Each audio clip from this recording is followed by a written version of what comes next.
أعوذ بالله من الشيطان الرجيم بسم الله الرحمن الرحيم كيف تكفرون بالله وكنتم أمواتا فأحياكم ثم يميتكم ثم يحييكم ثم إليه ترجعون هو الذي خلق لكم ما في الأرض جميعا ثم استوى إلى السماء فسواهن 7 سماوات وهو بكل شيء عليم وإذ قال ربك للملائكة إني جاعل في الأرض خليفة قالوا أتجعل فيها من يفسد فيها ويسفك الدماء ونحن نسبح بحمدك ونقدس لك قال إني أعلم ما لا تعلمون সূরা বাকারার 28, 29 এবং 30 নম্বর এই তিনটি আয়াত জোহরের নামাজ শেষ করে ডায়নামাজে বসে পড়তে হবে। নারী হন পুরুষ হন, যদি স্বামী পরকীয়া করে তাহলে নারী সেটি করবে, স্ত্রী করবে, আর যদি স্ত্রী পরকীয়া করে তাহলে স্বামী সেটি করবে। জোহরের নামাজ শেষ করে ডায়নামাজে বসবে 1 গ্লাস পানি হাতে নিয়ে। এই তিনটি আয়াত একবার পাঠ করবে, 3 বার দুরুদ পাঠ করবে, 3 বার ইস্তেগফার করবে।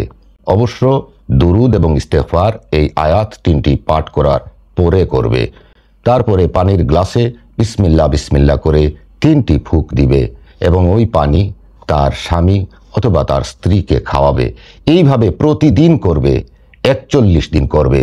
যদি নারী এই আমলটি করেন তাহলে তার পিরিয়ডের সময়ে এই আমলটি বন্ধ রাখবেন, যেহেতু তিনি তখন নামাজ পড়বেন না। আবার যখন তিনি নামাজি হবেন তখন একইভাবে এই আমলটি করতে হবে। অবশ্যই প্রতিদিন কন্টিনিউয়াসলি করতে হবে, কোনো দিন গ্যাপ দিতে পারবেন না। যদি গ্যাপ দেন তাহলে সেই দিন থেকে আবার সেটি 41 দিন কাজ করতে হবে।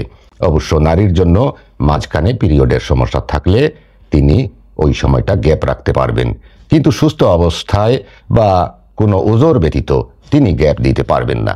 আর যদি পুরুষ এই আমলটি করেন তাহলে অবশ্যই তিনি কন্টিনিউয়াসলি 41 দিন করবেন। অবশ্যই 5 ওয়াক্তের নামাজি হতে হবে। অনেকের স্বামী দূরে থাকেন, দেশের বাইরে থাকেন, বা দেশে থাকলেও দূরে চাকরিতে থাকেন বা অন্য কোথাও থাকেন। সেই ক্ষেত্রে কি করবেন?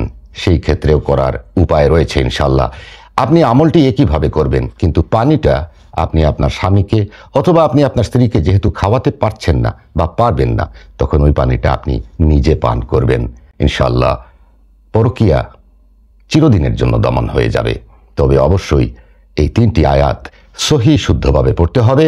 অবশ্যই শুরুতে আউযু বিল্লাহি মিনাশ শাইতানির রাজীম বিসমিল্লাহির রহমানির রহিম পড়ে নিতে হবে। আশা করি এই আমল 41 দিন করার পর আপনি নিজে ফলাফল বুঝতে পারবেন। কোনো মোল্লা কবিরাজের কাছ থেকে তাবিজ তোমার পানি পড়া নিয়ে আপনি আপনার স্বামী বা আপনার স্ত্রীকে ব্যবহার করার কোনো প্রয়োজন নেই। আল্লাহ রাব্বুল আলামিন কোরআনকে অবতীর্ণ করেছেন মানুষের জন্য শিফা হিসাবে। সেই শিফা অন্তরের শিফা, আর পরকীয়াও একটা অন্তরের রোগ। আর এই রোগকে নিরাময় করতে হলে কোরআন দিয়েই নিরাময় করতে হবে। এটি হচ্ছে কোরআনের চিকিৎসা। ইনশাআল্লাহ আমলটি নিজে করবেন, আল্লাহর কোরআনের উপরে আমল করুন। ইনশাআল্লাহ তাআলা বিইজনিল্লাহ আপনি কামিয়াবি হবেন। আমার জন্য সবাই দোয়া করবেন। 5 ওয়াক্ত নামাজ দায়েম এবং কায়েম ভাবে আদায় রাখবেন। ইনশাআল্লাহ যারা নামাজি নয় তাদেরকে নামাজ পড়ার তাগিদ দিবেন। আল্লাহ পাক সবাইকে হেফাজত করুন, ভালো রাখুন, সুস্থ রাখুন। আল্লাহ হাফিজ।